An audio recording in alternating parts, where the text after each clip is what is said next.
Giving up the content game. YouTube content creation has become an uphill effort, a zero-sum game where the only way to win is to ensure the loss of others, a vicious battleground, one of the many faces of omniwarfare. It is not made for the working class. The popular expression used by self-righteous liberals and right-wing pundits, it's not about what you know, but who you know, embodies the invisible brutality used to topple people with less fortune. The working class hardly has a say. YouTube's algorithm, made to construct deeply toxic mind viruses, memetics, frameworks that undergo rapid mutation when output by the right population set.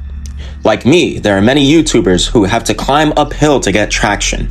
For months on end, we work and compete in a system that is pitted against us, as opposed to the known figures that have propagated globally without any merit but having the right uncle or aunt or parents, and so forth. Artificially viral content makers with no real skill or repertoire are known to us, as opposed to us being known to each other, simply because they were born with the right surname. PMCs and the perfect ecosystem. You see, the perfect ecosystem of the professional managerial class is one where they breed the next generation of their social bracket from their own communities. No longer do they have to train the lower class into a position of succession. Now they could simply weave a child that is homegrown in their PMC communities, one who already knows the script. A far less rigorous process when it is the offspring or younger sibling of their best friend or close associate, or their own junior relative. The PMC class are the kshatriya of American society who exists to serve the billionaire priesthood.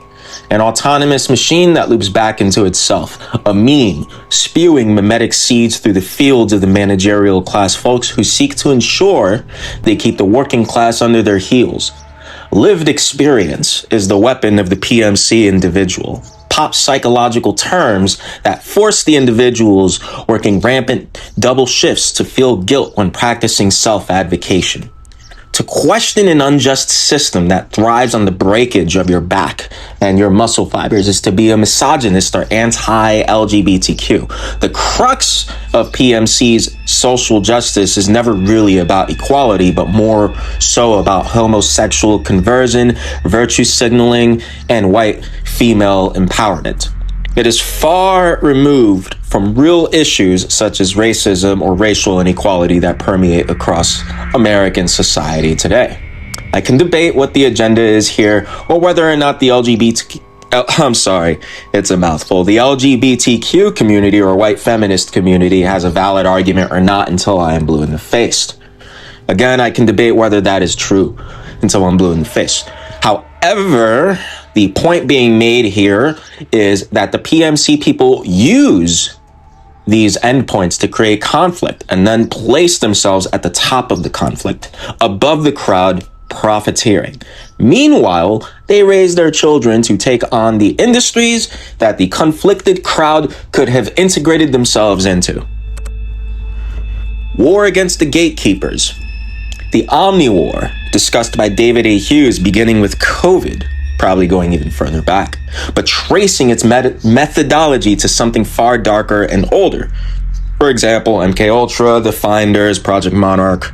You can go down that rabbit hole yourself. Through trauma-based mind control, the gatekeepers have waged full-blown war against us. Not the traditional kind, but the omni-war, as I've mentioned, where every one of our five senses are under attack, battered with selectively viral content that floods our brains with vicious mind viruses. The big lie, as the Austrian painter stated and used against his people, telling the masses of a lie so huge that nobody would ever think to question if it's true. Again, the Austrian painter, which I'm sure you know I'm referring to, his big lie technique, which he even used on his own people, but also identified as something being used in his era by the governments of the time, telling the masses of a lie so huge that nobody would ever think to question if it's true. Hughes posits that this is already at work and implemented by governments today across the world. This is language weaponized. Again, weaponized. Its mimetic function shows that it may have been built for this. A genocidal organ that triggers the collapse of infrastructure upon its invocation. The weapon, the spear, used to penetrate our souls, wielded by the PMCs, propagating viral outbreaks and quarantines that are only harmful to the gerontocratic system, tightening the leashes around our necks. Again, I will explain that. Harmful, the viruses, COVID, only being harmful to the gerontocratic system. Zero-sum linguistics, the language organ, becomes an entity that ensures the PMCs gain from our loss, repeatedly feeding on our guilt, keeping us buried in the most gruesome labor possible, looking down on the working class because of the supposed use of inferior language, the execution of inferior intellectual capacity. Moreover, inferiority that is due to not coming from the same meritocratic class, or meritocratic class, however the fuck that's pronounced.